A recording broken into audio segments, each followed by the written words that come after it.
Hello class, my name is Mickey Parsons and I'm your county ranger here in Lewis. Today we're going to talk about forestry. And the best way to describe forestry to you is the pattern that our forest grows in, the stages that it grows through its natural life. And we call that forest succession. Our forests grow in 3 different stages, the early, middle, and late. And we're going to get into why it's real important that our forests make this change and things that cause it to change. If we're going to use our forest, usually the first thing we need to know is how to identify our trees and what they're used for. So by their leaves, can you identify this? And it's a yellow poplar. See how it has a appearance like a cat or a tulip? It's known as the yellow poplar or the tulip tree. This is a sourwood leaf. And this time of year we've had a great sourwood crop of honey in Wilkes. So that provides a lot of good honey for folks.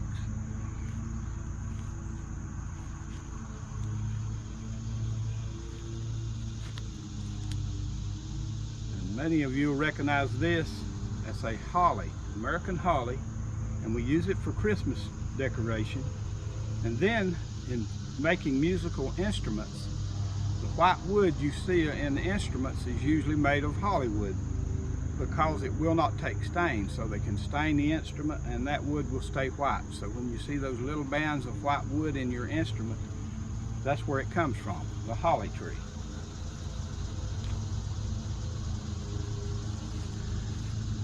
This tree is a maple. We have many different species of maple, and our biggest, most popular is the sugar maple.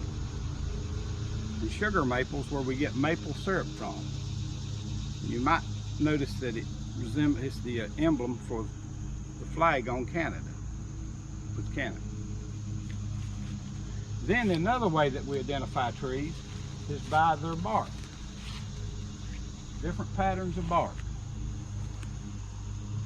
So this, if you look up and see those leaves and this bark, it's easy to identify at this time of year, but in the winter time, this is known as a chestnut oak.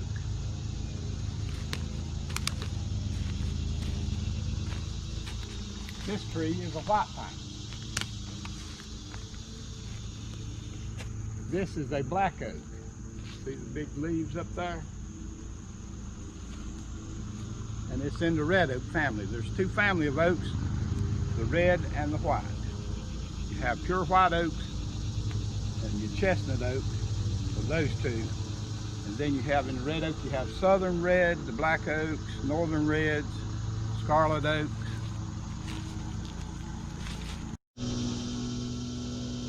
We can identify this tree by its leaves. It has a leaf that sort of resembles a chestnut leaf, and this real coarse bark, and we call this the chestnut oak.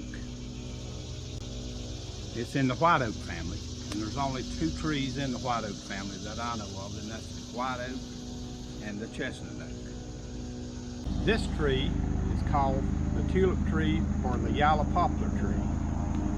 You can identify it by its leaves, which look like tulips, or this bark that has this very white look to it, and it's very close, and it always has a green tint to the tree. The moss loves it, and this is one of our big timber trees in this area. This tree is known as the sourwood tree, and we use it in the bee industry to produce sourwood honey, and you'll notice that the seed pods are left over after the bloom. We were lucky and had a big sourwood crop in Wilkes County this year. This tree is known as a sassafras tree. It's the only tree in the forest that has different leaf patterns. You can see it has a turkey's foot, an oval leaf, and a leaf that's shaped like a mitten. Now this tree played a big part of history in North Carolina. Have you ever heard of Virginia Dare and the Lost Colony? You know that colony was established to gather sassafras to transport back to the old world? And this tree was used to flavor drinks, flavoring, and people still dig the roots and make a sassafras tea in this area with this tree. We identify this tree by its bark, and it has this particular characteristic that we call ski trails. And if you'll see the lines going up the bole of the tree, they look like small ski trails coming down from the top of the tree. One thing a forester or you as an individual can use in your everyday life, if you're out in the woods, you can always know where north is by this simple trick. Most of the moss grows on the north side of the tree where it's a lot cooler.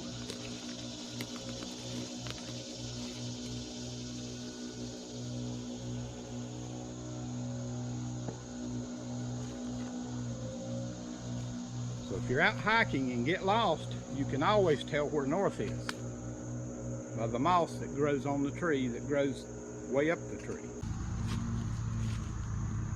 So that's where we get our identification and know how to use it. Now, where do you think our forests come from? Do they just appear? Well, they have to start with a seed source at one time.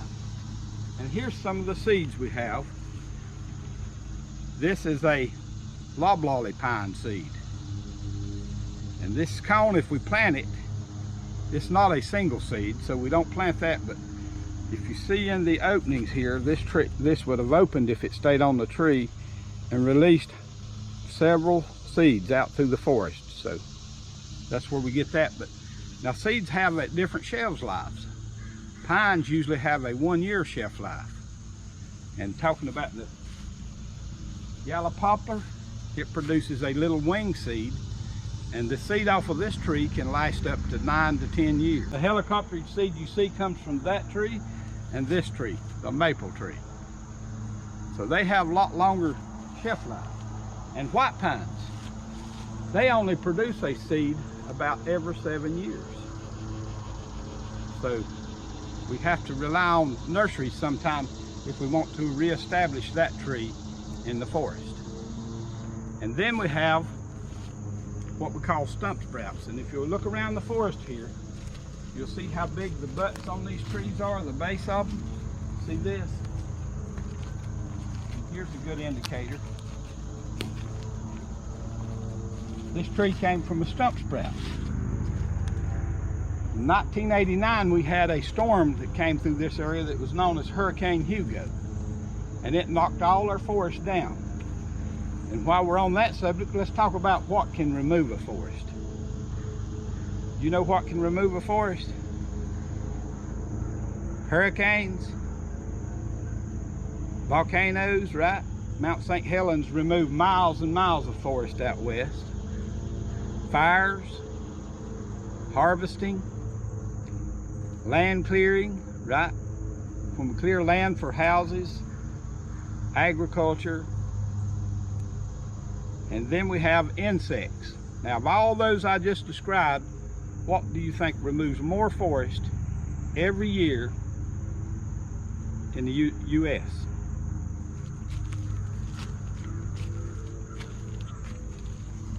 Would you say it was logging, fire, residential use, agriculture use? Actually, the answer is insects.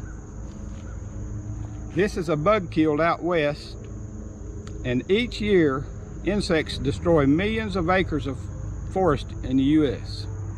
And a lot of the fires you hear about is because of this insect kill that has happened, and they have all this fuel that the fire can feed on.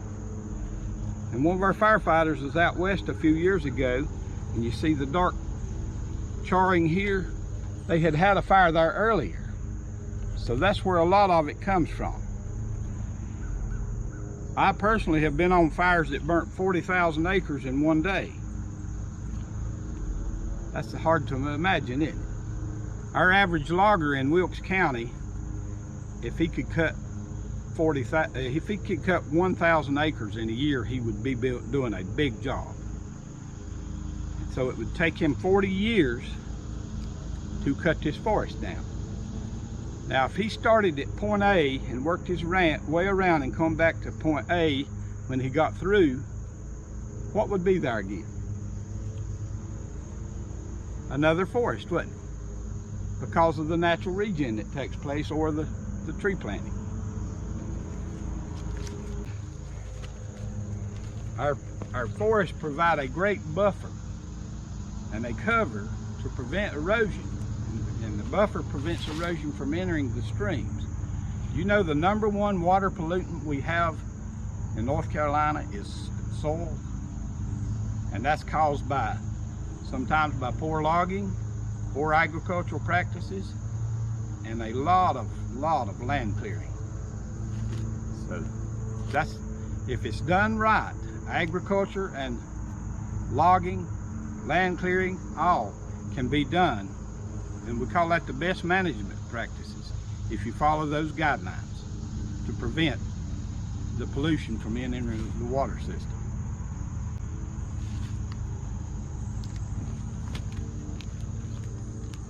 Let's talk about wildlife a minute.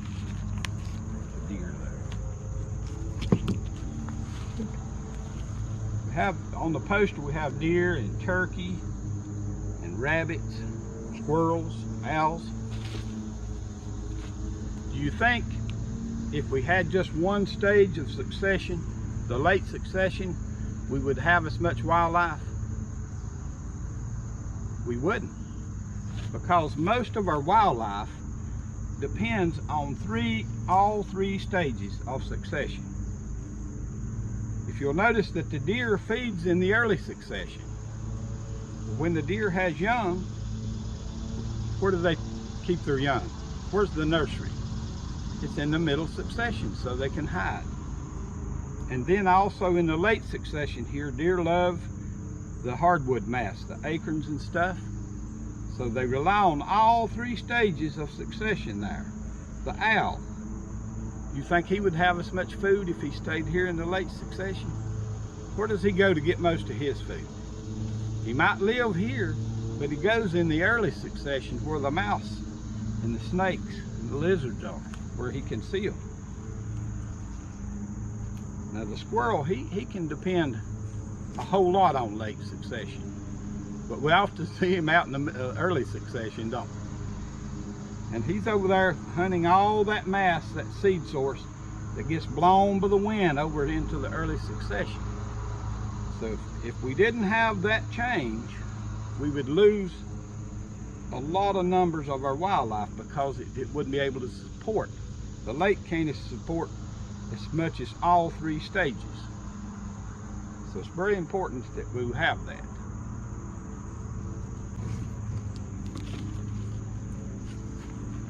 Some of the products we use every day in our life, but we've all been in a search for this a lot in the past few months. And we use this stuff daily. It makes our lives a lot easier. This is a lot better than this. And I know students all love to read. We'll talk about our magazines here a minute. How many parts of a magazine do you think comes from a tree? All of it. All of it except the staple that usually holds it together here. But do you think the ink comes from our trees? Of course it does. All the printing. So it really makes our lives wonderful, the forest does. This package, how much of it do you think can come from a tree? All of it. All of it except the little metal foil that makes the area for the straw to go in. But can we make straws from trees? Yeah, we can make straws from cellulose. And the ink that printed. You know why it's important to use ink made from trees when we are using food products? Because it's non-toxic. If we used oil or chemicals, we could get a reaction there that we're not hoping for. We could contaminate it with a pollutant. our tools we use every day. A lot of them have wooden handles. That makes these tools a lot more usable, easier to use than just the metal tool does.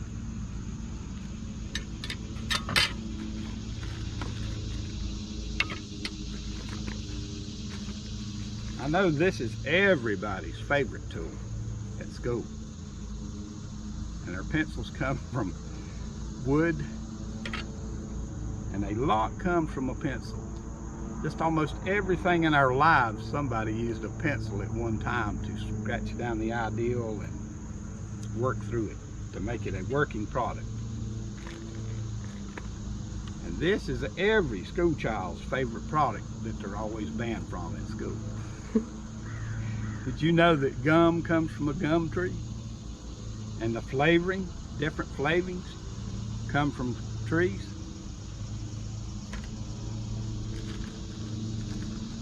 This product, how much of this would you think comes from a tree? Would you think the black plastic comes from a tree? Well, it can come from oil real easy. But we can make it from trees. And then the glue that holds the tape to what we're taping, that comes from trees. And the spool that it's wrapped around comes from a tree.